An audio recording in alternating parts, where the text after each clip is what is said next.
Inside New Orleans Sports with Eric Asher is underwritten by... At Villeries Florist, we deliver the magic of flowers 7 days a week to the North Shore and South Shore in the New Orleans area. Whether it's for birthday parties, baby celebrations, Villeries provides colorful floral displays for all. With a store full of fresh-cut flowers, exotic tropical flowers, orchids, roses, and even fruit baskets, our goal is to make your vision a reality. Villeries Florist, proudly serving Louisiana since 1969. Dave Miette Insurance Agency. Auto, home, flood, business, 504-556-0809. Dave Miette, INSagency.com. For over 48 years, Southern Tires and Auto Repair has provided services across the New Orleans metro area. Southern Tires offers a range of tires for all vehicles and ATVs. We also have a full suite of auto repair options, including brake repair, rim repair, custom exhaust, steering and suspension, tire siping, and so much more. Southern Tires and Auto Repair, 2550 Hickory Avenue in Metairie. C&C Drugs is a family-owned pharmacy that's been serving Southeast Louisiana for over 50 years. Whether you need help taking care of an elderly family member, a growing child, or even a pet, C&C provides patient-centered care for your entire family. C&C Drugs, large enough to serve you, small enough to know you. Locations in Mandeville and Araby.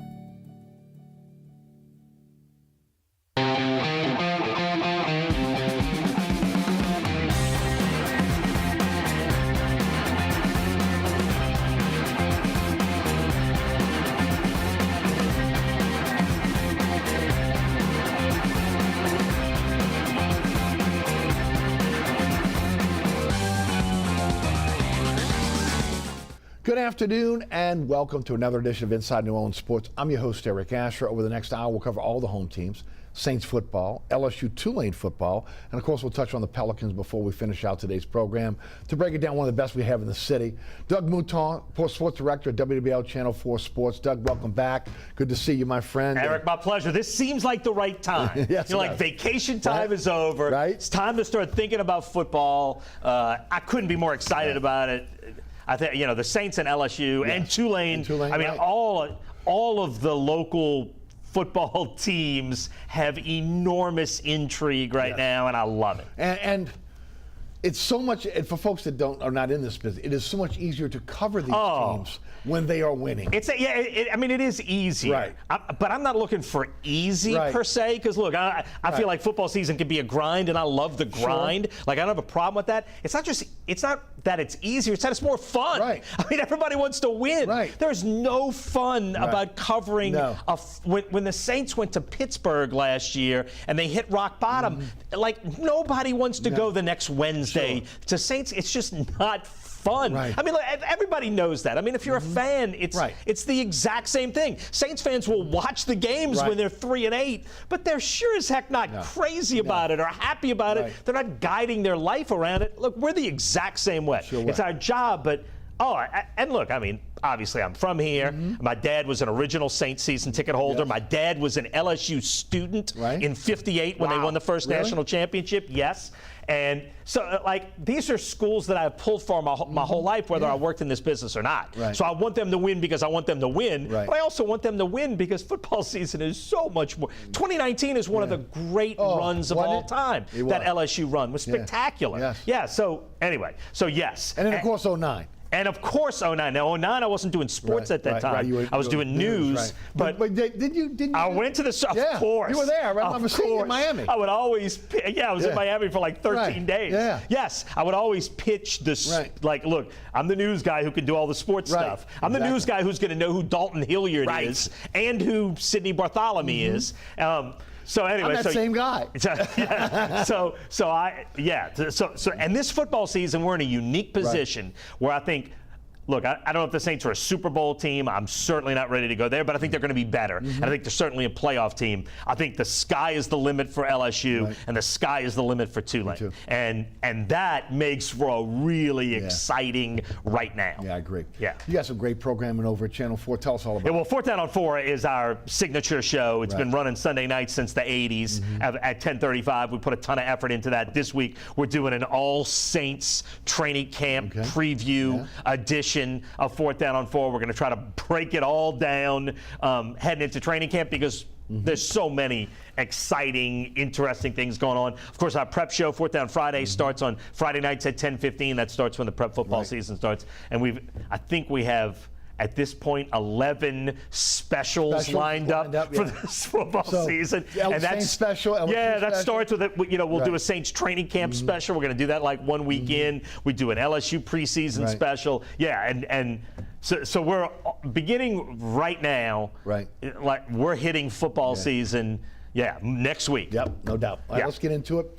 Rookies have reported Kendrick Miller, A.T. Perry, Shaq Davis, non-football injury. Salaveri and also Anthony Johnson on the PUP list. Nothing really to worry about. Nothing to worry about. Nothing we didn't 100% expect. I think the one guy, Kendrick Miller, is the one guy that I think can actually play a real role. He had the ACL injury in the semifinal game, in the national championship semifinal. They knew he'd be at this point. He's ahead of schedule. He's doing just fine. They still expect him to be fully ready. They had said maybe for the start of training camp. Obviously, we'll get an update on that next week. But I don't think he's far away at this point. And I think he should be, unless we hear something shocking, should be good to go for the start of the regular season. Dennis Allen mentioned that maybe one player that may not be ready for training camp next week when they start. A lot of people speculate maybe Michael Thomas. We don't know that. Who do you anticipate not being ready, if anyone? Yeah, look, Michael Thomas is still a question. I mean, look, we've watched the last couple of years. Until he's on the field 100%, I'm going to assume he's not quite ready. I didn't know if that person might be Salaveri. Right. It could be, right? It could be. Because he has a calf injury that happened during minicamp? Yeah, it happened this summer. It could be him. And honestly, you're not counting on a fourth-round draft pick to play a real role. Now, look, you want to start building depth. You have to. But he's not a guy who's going to be playing, hopefully, not a guy who's going to be playing meaningful snaps right now. So that would be fine. Look, Dennis Allen, and I was there when he said that one guy might not be ready. He said it in a dismissive. Dennis Allen doesn't have a great poker face, and you can frequently read between the lines with what he said. And what I read into what he said was that, believe me, this is no big deal, guys. That's how he said it. That wasn't the words, but what I heard was, look, guys, this is no big deal. We're going to be good to go. That's what I heard. And so that's what I'm going to believe, because whether you love Dennis Allen or don't, I don't remember him lying about something. That's not, look, he's a stand-up guy, whether you like him or not. And the way I heard that was, we're in good shape. The other big question mark going into this season is Kamara. Again, with again now the court case finished, NFL's in the NFL's court. Everyone has been speculating on what they think the penalty may be. What are your thoughts? Well, look, my thoughts are, I have a friend of mine who's a lawyer who's a huge Saints fan, and he says, it's just a misdemeanor. This should be 2 games. It's like, okay. The NFL has changed their system. Yes, they have. They've changed their system. They have a judge making that call.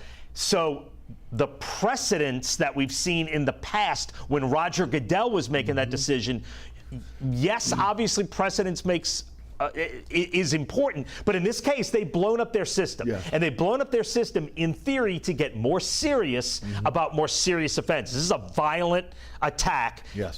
In theory, this is the reason the NFL changed their system. So for the beginning, what I have said was, I believe, based on all of that, I think it's going to be more serious of a penalty than people think. I know people are saying 3 or 4 games.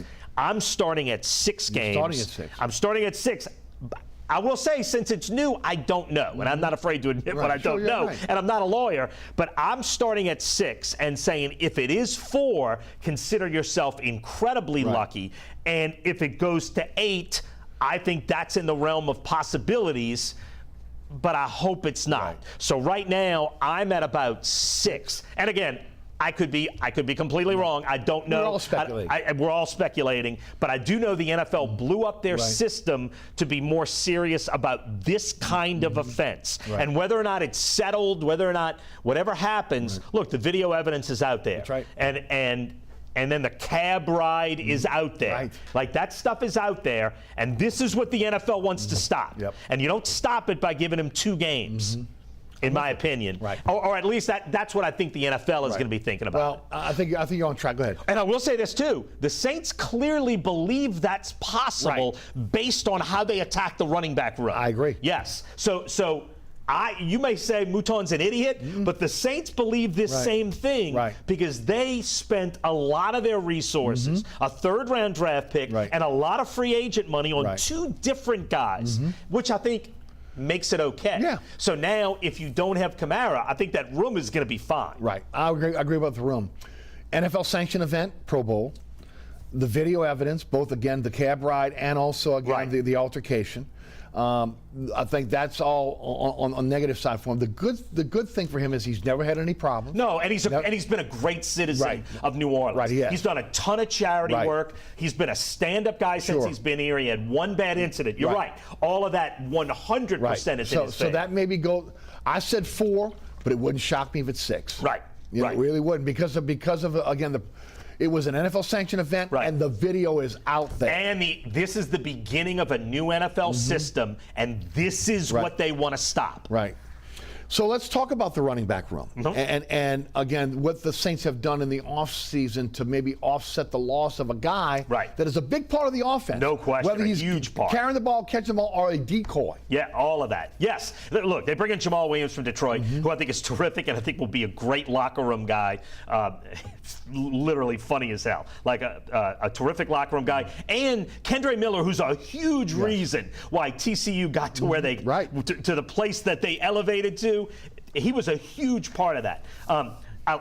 Like those 2 guys, neither one of them are the receiving threat that look, Alvin Kamara is a unique and special as a route runner. Look, it's a lot of choice routes, meaning he's making the decision on the fly, and the quarterback has to be on the same page.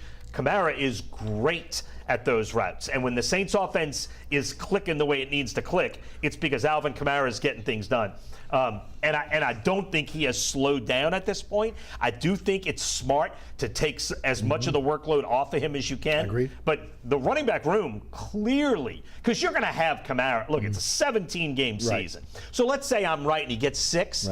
You're still going to have 11 games of this 3-headed monster. You're going to get him fresh. Exactly. You're going to be able to if a guy's a little banged up and we don't know about it, give him 4 touches that week and spread it out a little more. I think the running back room is going to be a huge strength, and I think they need that, and they need the tight end room to be a huge strength because I don't think the wide receiver room is. And to me, that's where the question marks are on offense. But I think you find ways to use running backs. I asked Jamal Williams in the locker room at minicamp, I said, do you envision times where you and Alvin are on the field at the same time? And he laughed and said, yeah, I don't want to talk about that. But I do think, look, if those are 2 of your 5 best weapons in a passing game, you figure out a way. You put Kamara in the slot. He's good enough to do those kind of things. Role of Taysom Hill this year, is that a running back role? Is that a tight end role? Is that a quarterback role? How do you think that? No, I think when you look at that Seattle game, and you can see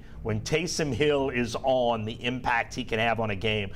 Look, they're talking about getting him more as a route runner and playing him more in the slot. And again, I think that's a way to compensate for a wide receiver room that does not look super strong to me, is if you can find ways to get Foster Moreau and him on the field, or Foster Moreau and Juwan Johnson and him on the field. I do think he's going to play the quarterback role, the Taysom Hill quarterback role. He can be incredibly effective in that. 7 to 10 snaps a game. I absolutely think you're going to see that. But the expansion, I think, of Taysom Hill's role, and we talked to Pete Carmichael a lot about this at minicamp, is as a route runner, either coming out of the tight end position or coming out of the slot or coming off a wing.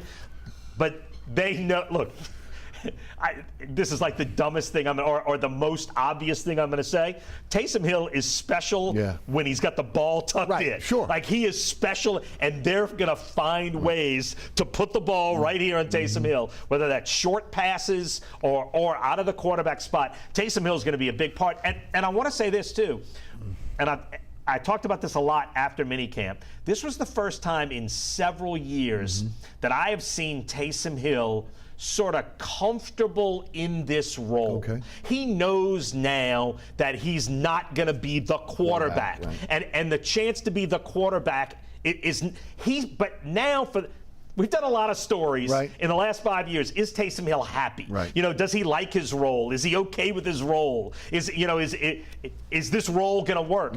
This is the first time that I saw him sort of accept it and be good with it. Look, Taysom Hill, in my opinion, is not a starting NFL quarterback, right? But in this role, in this jack of all trades, Sean Payton, Pete Carmichael invented role, he is special. Agreed. And that role pays you $10 million a year. He is unique and special and unbelievably good at that role. And it's almost like he didn't want that. It's almost like he didn't want to be that guy. And for the first time at minicamp, it seemed like he's accepting the fact that this is who he is, and he is great at it. I think that it'll be interesting is red zone offense. I think the Saints will be exceptional now. You look at Williams as a guy that's no doubt. Kamara. You look at Taysom. If you had Juwan Johnson did a ton of good things in the red zone last year. And then also again Michael Thomas and Foster Moreau has been a red zone threat. Look at the guys. You've got a lot you have there. Look, red zone is about beef. Red zone is about power. Red zone is about Foster Moreau curling in front of somebody and being wide enough that they can't get around him. And that's the physicality of in the red zone is what's needed. And you've added physical pieces. You have. No, and yes, I would agree. And Jamal Williams, he helps your Kamara problem. He helps your red zone problem. Juwan Johnson got better that way. Foster Moreau helps this depth at tight end, really helps you in the red zone. I agree with you about wide receiver. They have between $12 and $10 million to spend still. And I am surprised they have not gone out and got another veteran wide receiver. They're looking at journeymen. The whole thing. And Edwards and Washington, those guys can come in and catch lightning in a bottle. They got great young receivers. They hope Michael Thomas stays healthy. I think it's got to be one of those areas where you have to upgrade in training camp. Well, look, and we saw this in minicamp. Rashid Shaheed missed a couple of practices, and Michael Thomas obviously didn't fully practice. And look, Chris Olave is a number one, and I love Chris Olave. You're playing three wide receivers more than half the time on offense. And right now, the first three are Michael Thomas, Rashid Shaheed, and Chris Olave, Rashid Shaheed, and Michael Thomas. Chris Olave, great. Scratch that off. Your number one is great. You don't have a number one, you're in trouble, but your number one is great. Rashid Shaheed, who I loved what he did, and he looked exceptionally quick this summer when I saw him. I think he looks faster with number 22 than he did with number 89. I know that seems stupid, but you look faster with 22. 22 is a better number for him. You're asking this guy to take on at least double the amount of snaps he took last year.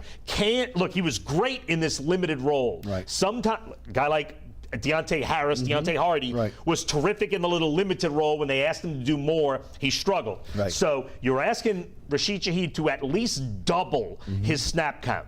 Can he do it? I think so, but nobody knows until he does. So that's question mark one. Question mark two is Mike Thomas. We've all been through this the last 3 years.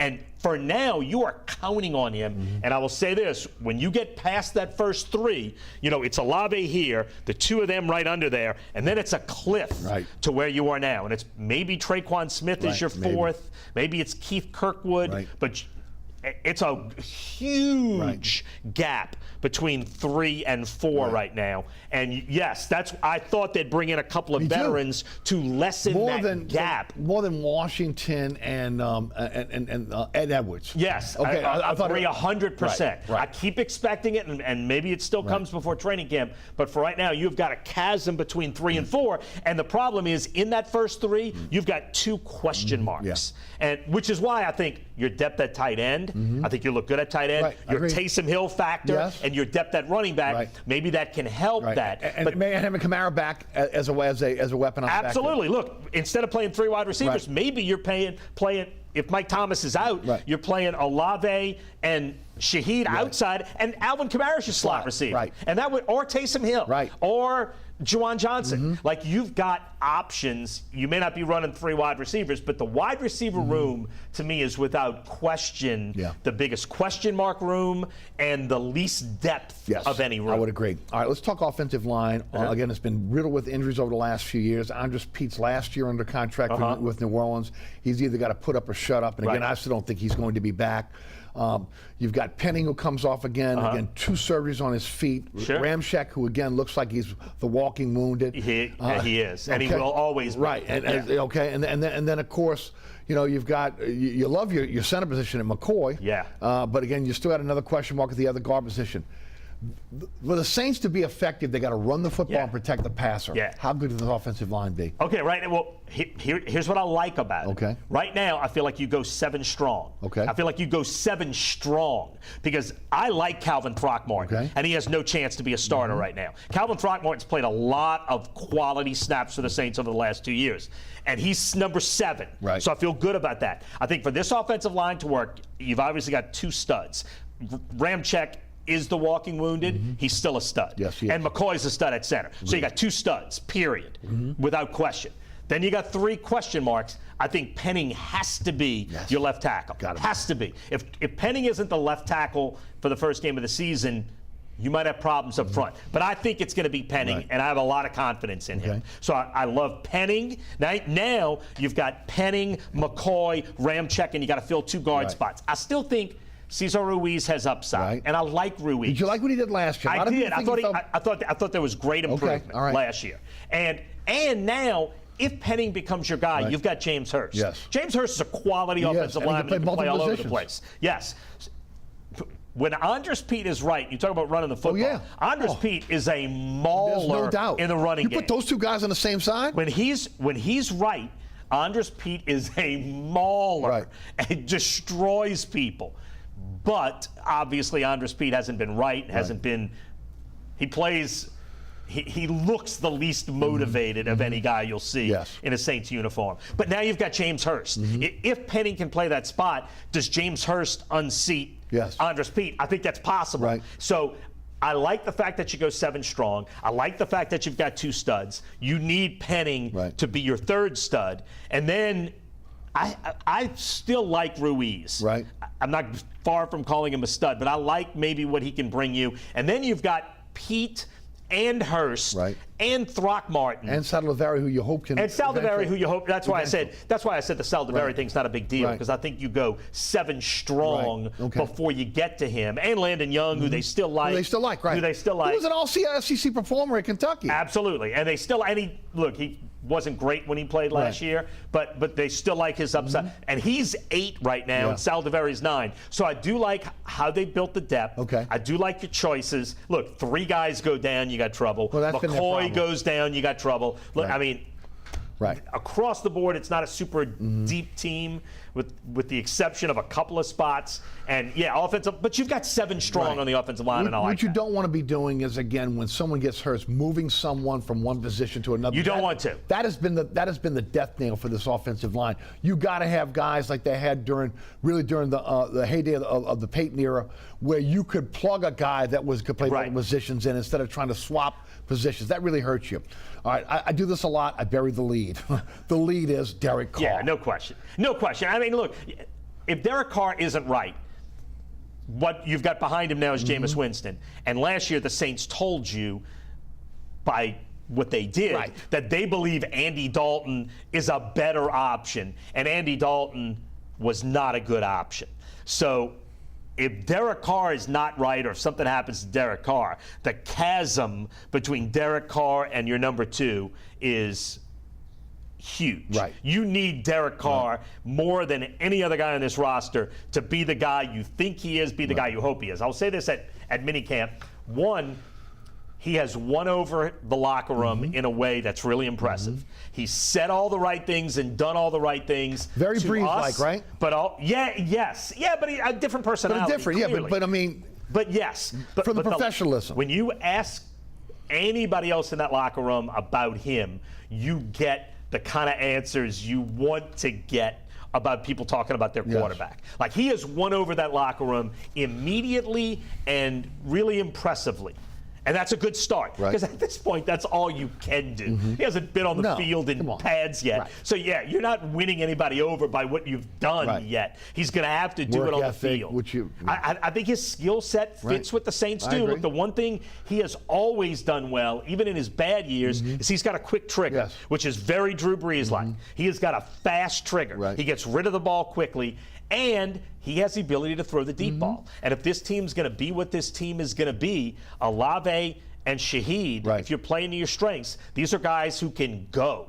And for this team to be all they can be, you got to throw deep balls and you got to throw them well. And Derek Carr has always thrown a beautiful deep ball. He has got a cannon. And you see that the more tape you watch of him, he's got a rocket on the run. He's got a rocket, just drop back. Like, he can throw it hard and far, and he has got a cannon. When he's had trouble, when he struggled, is in coverage, reading coverage, not seeing safeties, throwing interceptions. But he has not had trouble with the deep ball, and getting rid of the ball hasn't been a problem. So I think those are positives that you need to build on. And let's see. Look, he was the best option out there. He's the best quarterback in the division. He is quickly, if you look at the quarterbacks in the NFC, he's top 5 for right now on paper for what you believe. So I think the Saints attacked the most important hole on the team. They had to. I thought the Saints, no matter what, I think it was Game 6, the Arizona game, exposed Andy Dalton. But what it really exposed was that the Saints team of 2022 was always going to be limited by its quarterback play. Yes, if the defense plays great and you run the ball well, you can beat some teams, but you were always going to be limited by quarterback play. And Derek Carr sort of takes that off the table because at his best, you're not limited by quarterback play. He can do everything you need your NFL quarterback to do. Now, can he avoid the interceptions? All those things we'll find out. But you're not limited anymore at that position. And you can't win in the playoffs for sure, but it's hard to win in the regular season when you're limited at quarterback. Doug Mouton is with us, sports director over at Channel 4 Sports. I'm Eric Asher. I'm your host. When we come back, we'll touch on the defense, then we'll get to LSU Tulane football. If we have time, we'll touch on Pelicans basketball. All that coming up here on Inside New Orleans Sports. Why don't you stick around here from our underwriters, and we'll be right back. Burkhart's Air Conditioning, Heating, and Refrigeration has been family-owned and operated since 1989. Burkhart has energy-efficient solutions and offers brands such as Mitsubishi ductless AC units and Amana, the only manufacturer with a lifetime unit replacement warranty. Burkhart's offers maintenance bundle packages that include servicing your AC, generator, and tankless water heater. For more information on the services Burkhart's provides, visit acpromise.com. Burkhart's Air Conditioning, Heating, and Refrigeration, providing comfort for life. Located at 3701 Iberville Street in Mid-City is Katie's Restaurant and Bar. Open 7 days a week, Katie's offers daily specials for lunch, dinner, and Sunday brunch. Serving New Orleans cuisine such as fried shrimp platters, grilled redfish, and a fully stocked bar. And don't forget about our expanded event seating and local entertainment. Featured on the Best of Food Network's diners, drive-ins, and dives, Katie's Restaurant and Bar. Acadian Custom Shutters is locally owned and operated, specializing in interior and exterior shutters and window coverings, as well as awnings and patio covers. Acadian Custom Shutters offers American products with personal service and workmanship, serving the South Shore, North Shore, and Mississippi Gulf Coast. More information is available at 985-893-3119 or AcadianCustomShutters.com. Welcome back to Inside New Orleans Sports. I'm your host, Eric Asher. Doug Mouton of WLAE-TV Sports is with us today. Doug, let's talk defense. Again, the emphasis was to get better on the inside, especially with all the defections. Yeah. They signed Shepard and Saunders at defensive tackle. They go out and get Foskey in the draft. Yeah. They also, again, their first-round pick, obviously, again, was received. Was a attempt to try to upgrade that defensive line. Have they done it? Yeah, I do actually think so. Look, Marcus Davenport will go down as one of the great. Look, I hate to say it this way, but sort of wastes of talent.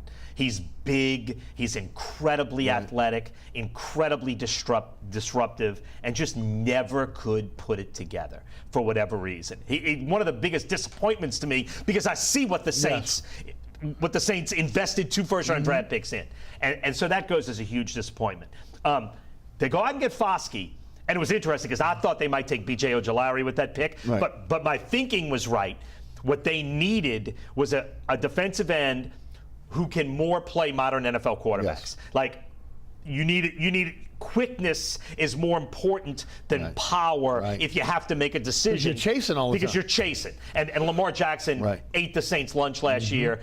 Jamal Hurts did it the year before and the year before. True. There's more quarterbacks of that ilk coming. You've got to get more athletic, and I think Foskey helps you do that. And I think Brian Brzee helps you do that too. You look at him and you don't think that because he is massive. Like few humans on this planet. He is incredibly athletic. He was the #1 high school athlete in the country, and that is all based on athleticism. When a guy gets that, Leonard Fournette gets that title. It's and he is that. He's huge and superhumanly athletic. I think he helps you. I think the one guy with a chance for another level is Malcolm Roach, who is a guy, Ricardo and I were talking yesterday in the sports office. Like, man, you have always loved Malcolm Roach. I said, I'm telling you, this guy's going to be a really good player at some point. I think he's got another level that he can really help you on the inside. They're going to put a lot of.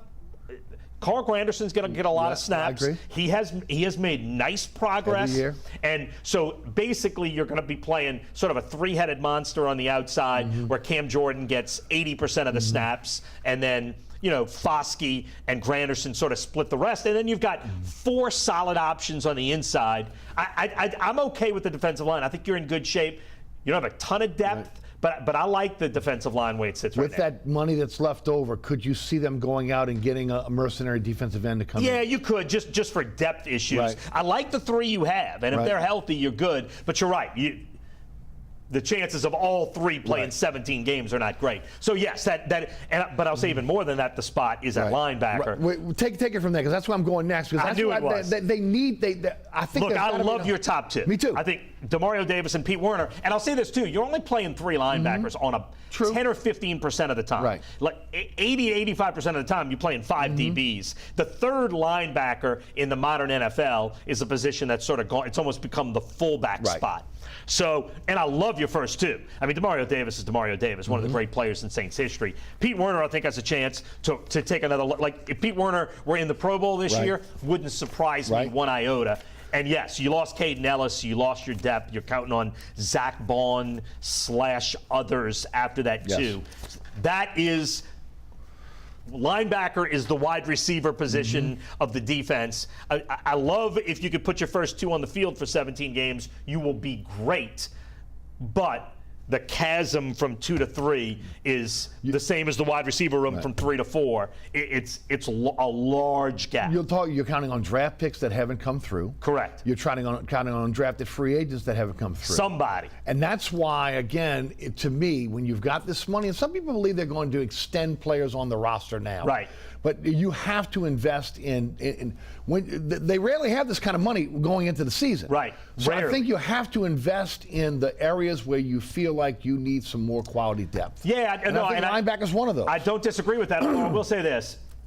Maybe, because we've had this talk, maybe they believe Zach Bond is ready to take the leap that Caden Ellis took last year. And maybe he is the guy that they're like, we don't need it because we do have a 3rd, and this is our guy. Maybe that's the truth.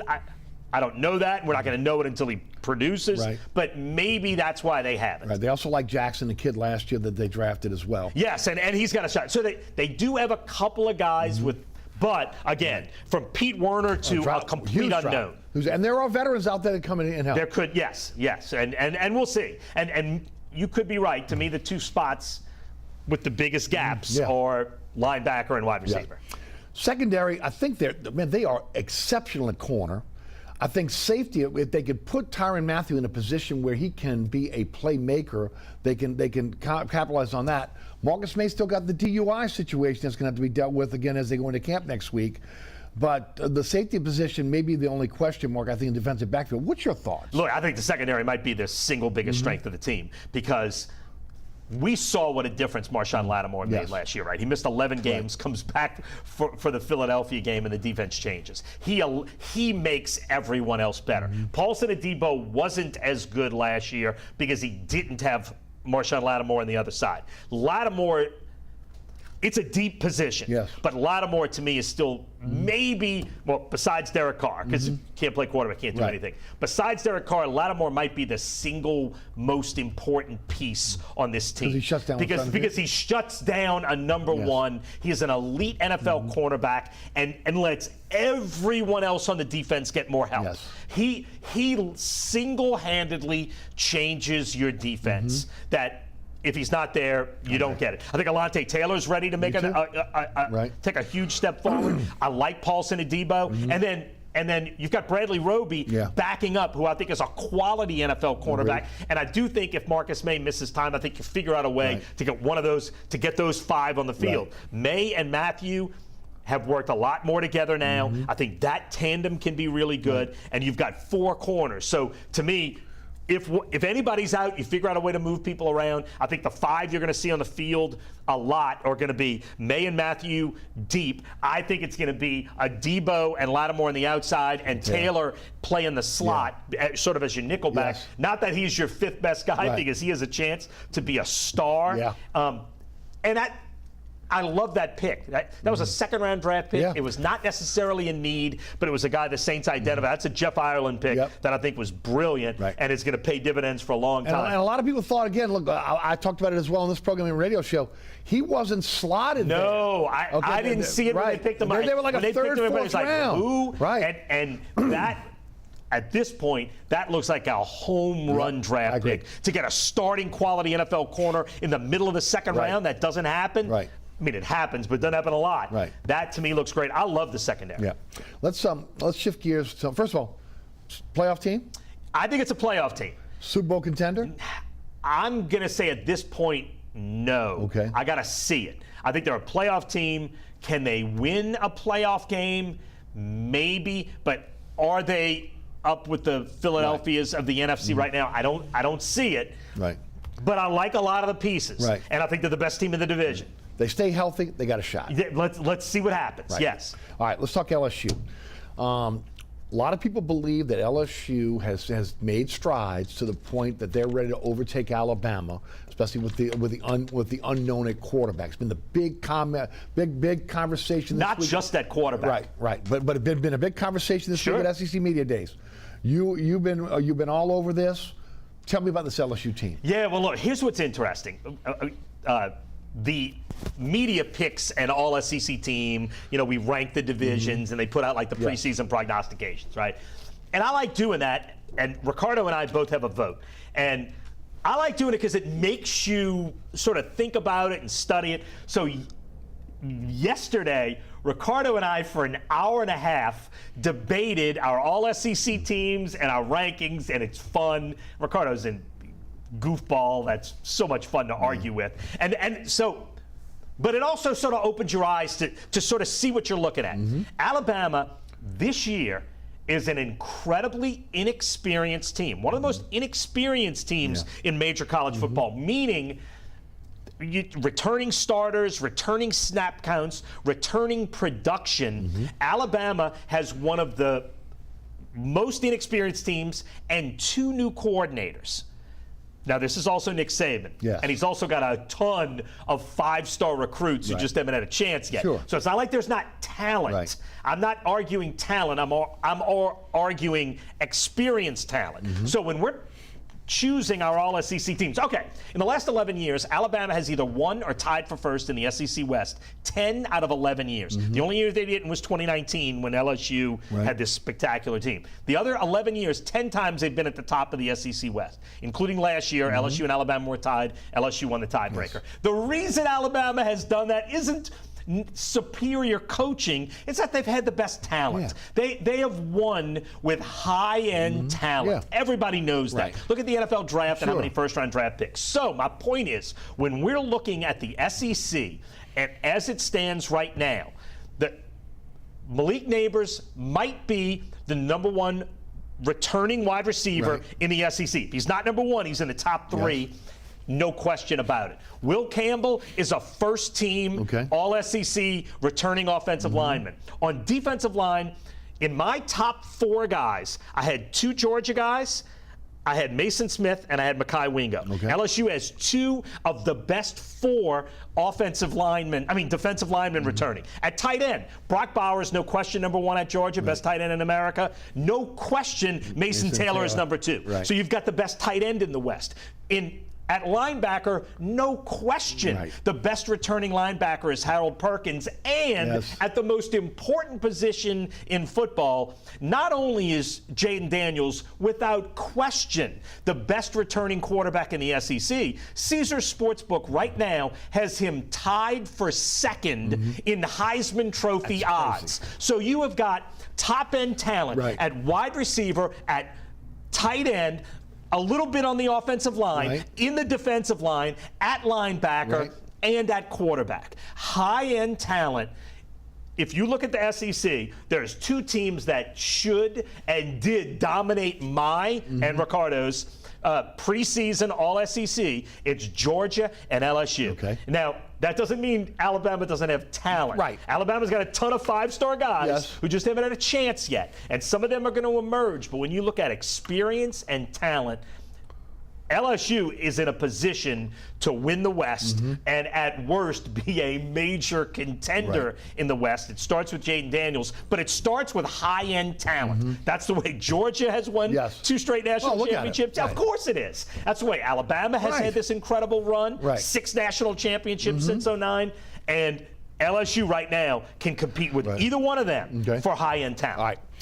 You mentioned, agree or disagree? I agree. Okay. Georgia, consistently again, 5 stars, #1 in recruiting. Alabama right there, 1, 2, 3, 4. LSU for a long time was right there. They're still in the mix. When you look at the hierarchy of the SEC now, and with, again, Alabama maybe coming a little bit closer to the pack with the inexperience, with LSU maybe moving up, we're only the 2nd year under Kelly. What is the gap between Georgia, Alabama, and LSU?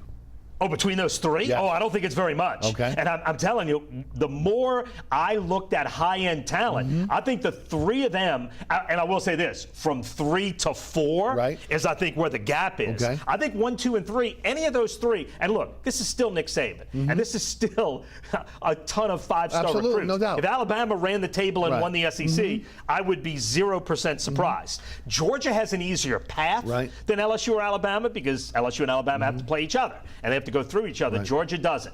Georgia's got a significantly easier path getting there. But I think those 3 are incredibly close. If I had to put them right now, I would put Georgia 1.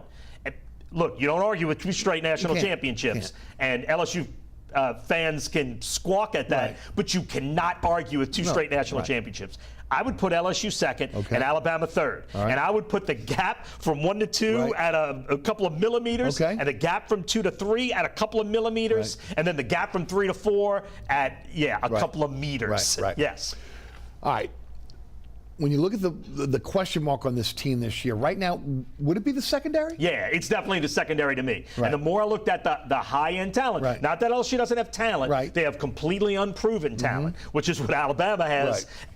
Alabama secondary is the one thing they do have a lot of returning talent. And when I did my All-SEC secondary, and I'm picking 8 names, I don't have an LSU guy on that list at this point. A lot of transfers coming in. Correct. Now I have a whole bunch of Georgia. Right. I think I want to say I have 3 Georgia and 3 Alabama in my 8, preseason All-SEC defensive backs. That's without question the advent of the passing game. Right. I will say, Harold Perkins helps your secondary enormously. Mason Smith and Mekhi Wingo. LSU has a chance to have the best pass rush in the SEC, or at least competing with Georgia for the best pass rush, and that will help your secondary. Secondary, without question, is LSU's question mark right now. Not that it will be later, but for right now, looking at this team, that's what you don't know. Perkins at middle linebacker. Talk about it. Yes.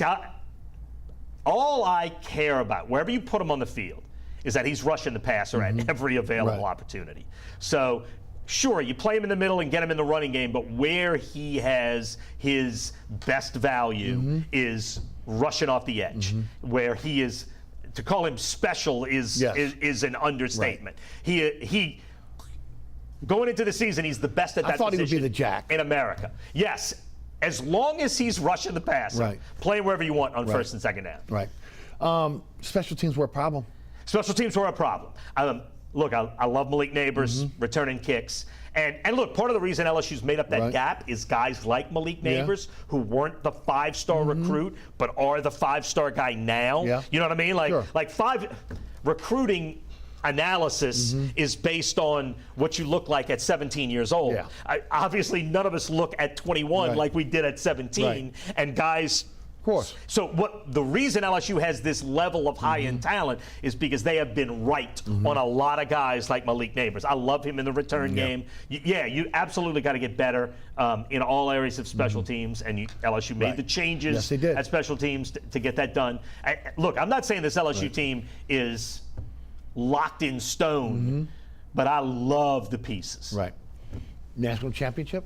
I think they're in the hunt. Oh, absolutely. If you're in the top 3 in the SEC, you're in national and I'm talking about being this far away from Georgia, and I'm not sure from a talent standpoint or a high-end talent standpoint they're that far. I think Georgia's better on both lines than LSU is overall. And that's the meat of football, and that's where you win.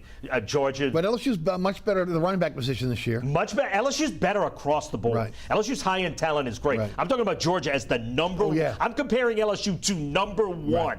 I'm not comparing them to a team that might make the playoffs. I am comparing LSU to number 1, and they stack up well. Let's talk Tulane. Tulane again coming off maybe the greatest year in the history of the You can certainly make that case. New conference members coming in now. A lot of the heavyweights in the American Athletic Conference have moved on to the Big 12. Texas San Antonio comes in as maybe a team that you kind of Texas San Antonio looks like the other rival at this point. Right, it really does. But the expectations are what they did last year, right? Yes, it has to be. Look, here's the thing. We talked for a couple of years, once Cincinnati and UCF, once they were leaving the conference, said, okay, good. Now, once that happens, Tulane can win a conference. Tulane won the conference with last all year, of them there. with all those teams in there, and the most important position in football. Michael Pratt is coming back, and Michael Pratt is a legit quarterback. Now, on NFL radars, he can do it all. Yes, he can. He's not as athletic a runner as Jaden Daniels, but he can run, and he's an incredibly effective runner. He's been a terrific quarterback and for Tulane. He's a winner, man. And yes, and in theory, he should be better this year than he was last year. Yeah, I love, look, Tulane without question is the immediate favorite in this conference. You bring him back, and regardless of what else you did, you bring your quarterback back on that team, and again, Willie Fritz has done a spectacular job. I've said it 100 times, and I love where Tulane starts. Their wide receiver room is good. Yes. Okay. Now again, they lose maybe one of the greatest backs in the history of the school, but they are stacked in the running back room. No question. Okay. Offensive line has experience. They bring in Cam Wire from LSU. Yeah. Yes. Okay. So they've who should start right away. Agreed. They're going to get better. Remitich is back. They brought back Hainsworth as the center. So again, they're looking good. Who is in the top centers in America? Right. Yes. Okay. So they look really good. They're tight end. They're still pretty good there. So offensively, they look pretty good. They lost some stuff on defense, some guys on defense, especially at the linebacker position, but they go get the kid Grubbs from at Louisiana Tech. Okay?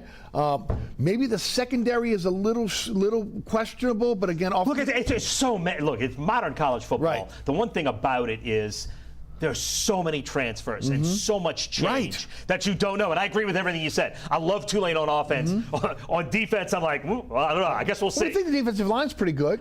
We think, yes. Okay, but and then you don't really know the secondary right now because of the change. You're replacing a bunch of parts. Monroe comes back. Right. Okay, but again, I think you feel pretty good going into the season.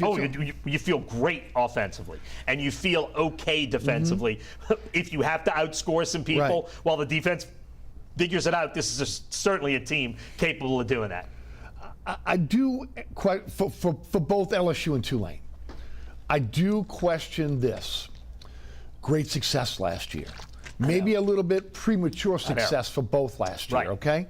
How do you continue to stay grounded and take the next step? Yeah, I actually think that's easier at LSU because LSU, the standard became 2019 and winning, and you got you got beaten badly in the SEC championship. You always want to have something that you can, you can feel like the underdog. Like Georgia's feeling, disrespected. Really? You won 2 national championships. Everybody calls you number one. But everybody's looking for that edge. LSU has that edge. They have it easily. They didn't get done what their standard is. So I don't think that's a problem at LSU because even though they had a season that was far better than anyone expected, and we talked about this last year when we were here, I'm not sure I've ever seen a team grow in the course of a season from the Florida State, Mississippi State team that looked mediocre at best to the team we saw play Alabama. That was a spectacular coaching job by Brian Kelly and staff.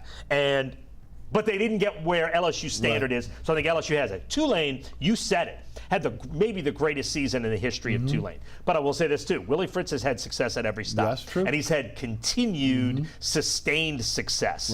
And I would still take Tulane's talent beginning with Michael Pratt above any other team in that conference, and a coach who knows how to win. So, yes, I agree. There's certainly a letdown factor. Absolutely. You're coming off the greatest You don't want to season. go into the season with the big head, right? Yes. Okay, yes. and that's been a problem for Tulane. It has been, but based on Willie Fritz's track record, and based on, look, I said it with LSU, it's about talent. Like, you can coach.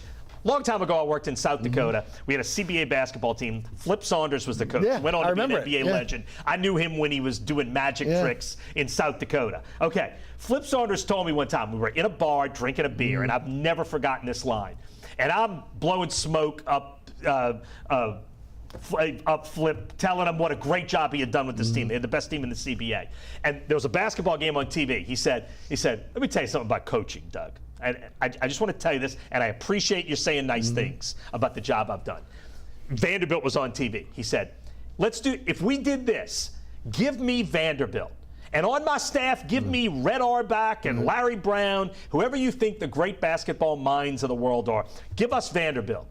And then you take the Boston Celtics. We play a 7-game series, you're winning 4-0. So honestly, I remember that about coaching. Coaching, yes, coaches obviously make a difference, but it's about talent. That's what it's about. Yes, it is. The best coach in the world can't beat the Boston Celtics with Vanderbilt. And I think Tulane starts with the best talent and a really good coach. So I love what they can do. Pelicans, again, before we know it, they will be in camp, and they will be starting. Summer League has ended now.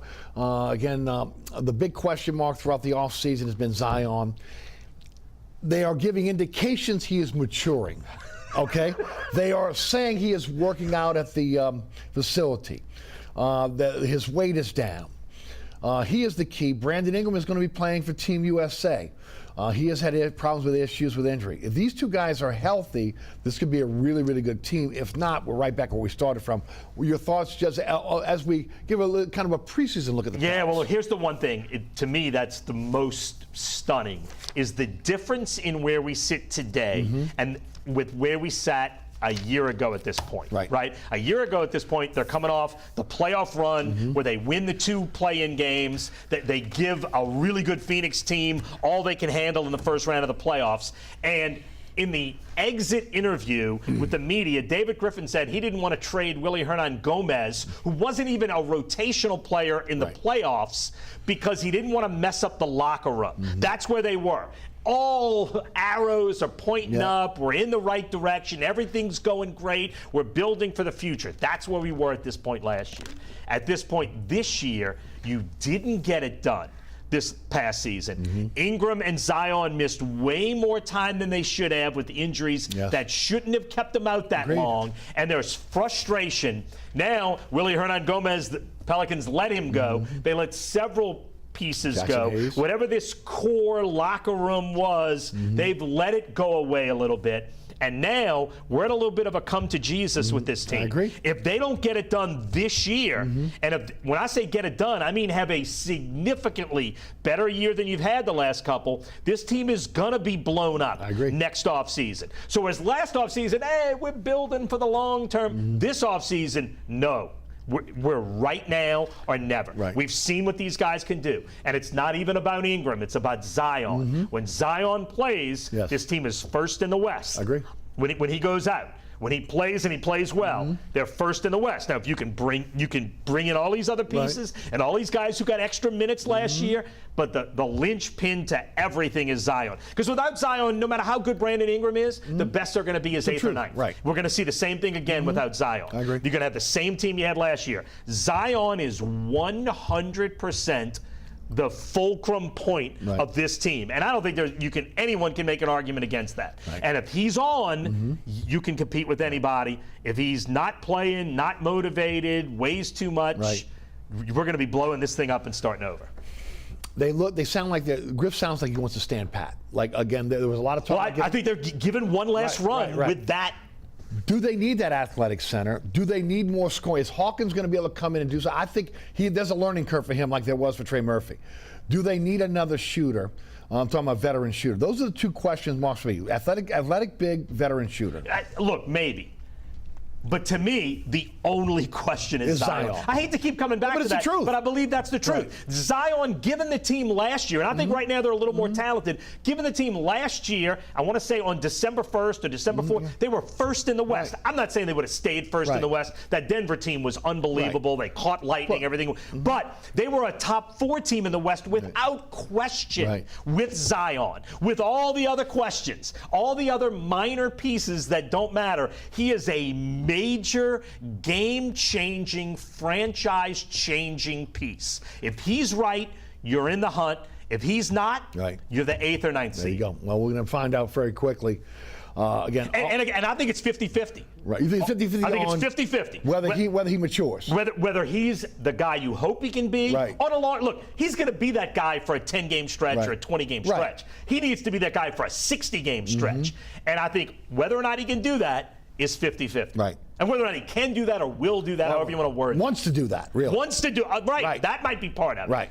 Can he be that guy? Yes. Will he be that guy? I think it's 50-50. Well, they wasted the first 4 years of his career. I mean, again, with everything that's going on. Okay, so, again, now he's going into this max deal. When you say they, though, he has to take a huge part of that. Okay. He really wasted it. No, look, a lot of people blame David Griffin. I don't blame the organization. They had to take him, okay? He's a grown-up. And they've done everything to try to... I'm not saying the organization doesn't play some role in maybe coddling They coddled him a bit. Much. They did. Yeah, maybe. But the responsibility is on the grown-up to be a grown-up, and it's now time for him to be a grown-up. And he's saying the right things. Yes, he is. And it looks like, again, look, when we've seen him out, the weight is down. And the other part of that, look, I know that's what I've said may have come out harsh. Like, I am 100% pulling for him. Everybody and is. I hope he's that guy. But I just think my realistic side is saying, I think it's 50-50 We've seen 4 years. We've seen 4 years.